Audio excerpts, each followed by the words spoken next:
Kandidati i Partisë Socialiste për deputet në qarkun e Vlorës Ardit Bido u takua me banorët të Dërmiut në Bashkinë e Imarës në një takim të përzemërt me ta.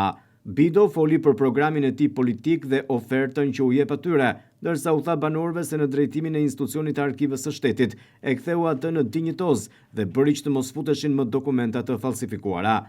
Kandidati i Partisë Socialiste për deputet në qarkun e Vlorës Ardit Bido theksoi se vjen me zemër në këtë takim me banorët e Dërmiut.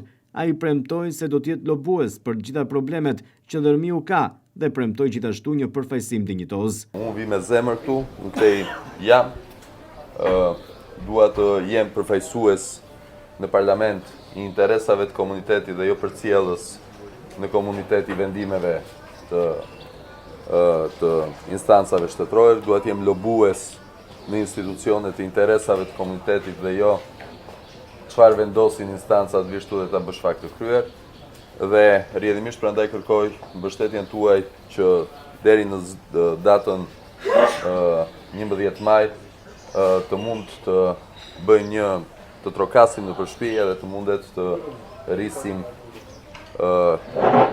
të probabilitetin e një deputeti që do të përfaqësoj këtë zonë. Dua që bashkarisht ta bëjmë këtë betejë deri 11 maj, ne edhe të festojmë pastaj fitoren dhe të nisim punën. Puna nuk nis tani.